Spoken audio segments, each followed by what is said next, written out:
ये है कामधेनु भारत और आप देख रहे हैं कामधेनु समाचार।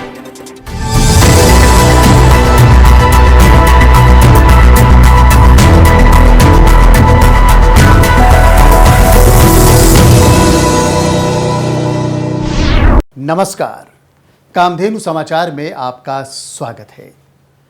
आज हम आपको एक ऐसी गौशाला लिए चलते हैं जहां कत्ल के लिए ले जाए जा रहे गोवंश को छुड़ाकर उन्हें आश्रय दिया गया है।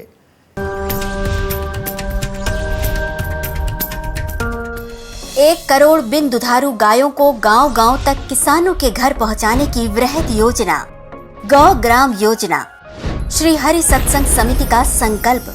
पहला चरण 12 नवंबर 2021 पश्चिम बंगाल के नकाशीपाड़ा में किसानों को गाय दी गई। दूसरा चरण 12 दिसंबर 2021 झारखंड के दुम्मा में किसानों को गाय दी गई।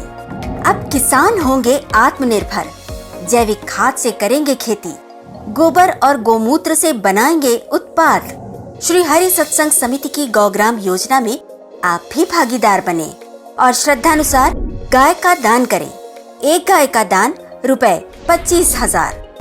सहयोग राशि देने के लिए विवरण इस प्रकार है।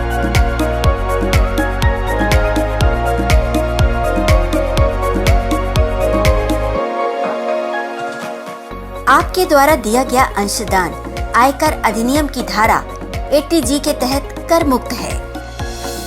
जय गौ माता। ये है श्री राम दृष्टि गौशाला जो पालघर जिले में वाड़ा के समीप धापड़ धेनु ग्राम में स्थित है।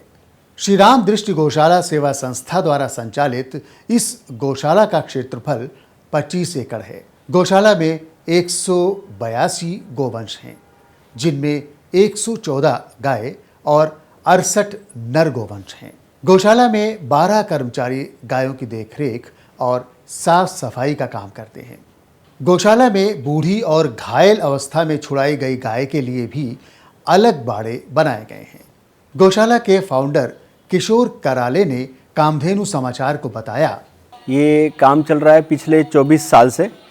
हम लोग बेसिकली गौरक्षा पे काम करते हैं और अभी 24 साल के बाद हम लोग ने वाड़ा से शिफ्ट करा है। यहाँ पे हमारे पास 182 काउज है। स्ट्रीट काउज स्लॉटरिंग के लिए जा रही है, वो काउज उसको हम लोग रेस्क्यू करके यहाँ लेके आते हैं, रिहेबिलिटेट करते हैं और फिर उसको किसान के पास दे देते हैं। गोवंश के चारे की व्यवस्था के बारे में उन्होंने बताया, सूखा चारा हमारे पास सबसे ज़्यादा मात्रा में मिलता है, वो है राइस पैडी। वो किसान के पास काफ़ी ज़्यादा मात्रा में मिलता है और वो हमें अगर हम लोग किसान से ख़रीदे थोड़ा सस्ता भी पड़ जाता है। दूसरा होता है जंगल वाला फूल घास जो नेचुरल ग्रो हुआ है और 100% ऑर्गेनिक है। एक तो पैडी खिलाते हैं चावल का और सूखा चारा जो जंगल से नेचुरल ग्रो हुआ है उसको खिलाते हैं। समर में हमारे यहाँ पे ज्वार होता है और मकई होता है। एलिफेंट ग्रास हम लोग ने कुछ क्षेत्र में लगाया हुआ है। दुधारू गाय के लिए अगर हम लोग के पास फ्यूचर में आए तो उसके लिए हम लोग ने झिंझवा भी रखा है, जो गोपाल भाई सुतारिया से हम लोग ने अहमदाबाद से लेके आए और वो नस्ल बहुत अच्छी है। झिंझवा घास में न्यूट्रिशंस वैल्यू बहुत अच्छी है और गाय बहुत मतलब जैसे मिठाई की जैसी वो झिंझवा घास खाती है, मैंने देखा है।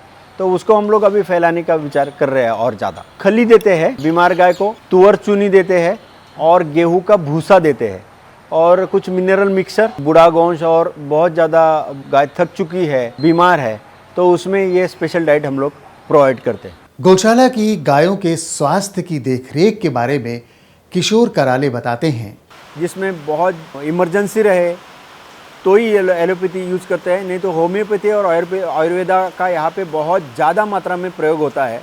तो मेरी पत्नी उसका इलाज जानती है। मेरे कई सारे परिचित डॉक्टर हैं, वो 24 घंटा ऑन कॉल अवेलेबल रहते हैं। वीडियो कॉल के द्वारा मैं उनको सिम्टम्स बताता हूँ, फिर एक डायग्नोसिस होता है और उसके बाद में इलाज का शुरू करते हैं। तो हम लोग अभी गौ चिकित्सालय का निर्माण भी कर रहे हैं।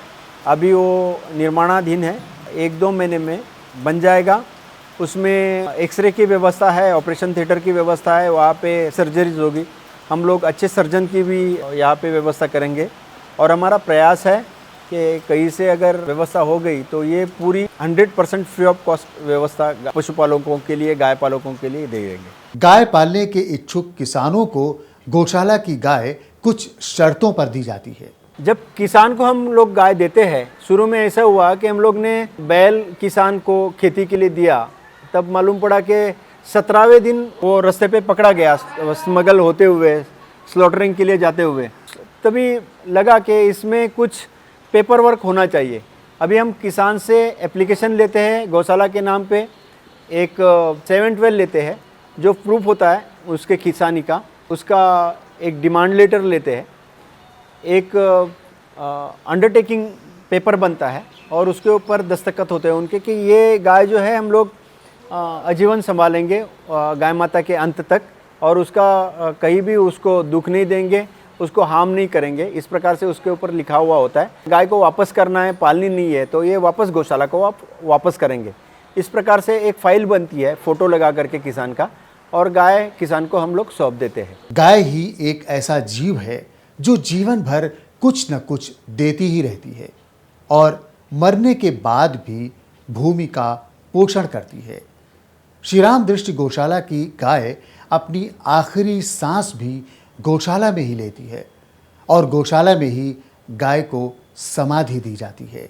श्री राम दृष्टि गौशाला में गाय की समाधि पर लगाए गए पेड़ों की बढ़त बहुत अच्छी होती है। गाय के साथ किसान किस प्रकार आत्मनिर्भर रह सकता है, इस संबंध में किशोर कराले का कहना है, गाय अपने आप स्वावलंबी नहीं है, उसको कराना पड़ेगा।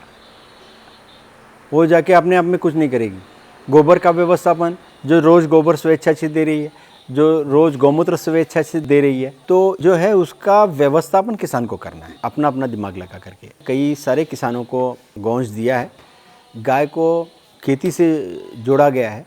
गोबर और गौमूत्र के आधार पर जो उन्होंने खेती शुरू करी, आज 3 साल के बाद में उनका केमिकल फर्टिलाइज़र का यूज़ 70% कम हो गया।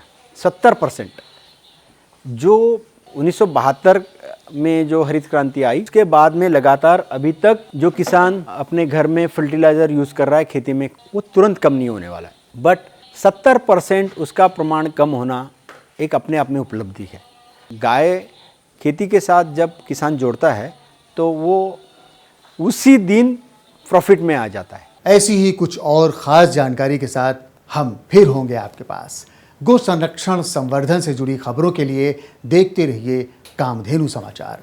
और हाँ, यदि आपने अभी तक कामधेनु समाचार यूट्यूब चैनल को सब्सक्राइब नहीं किया है तो अभी सब्सक्राइब कीजिए और बेल आइकॉन को भी पुश करिए।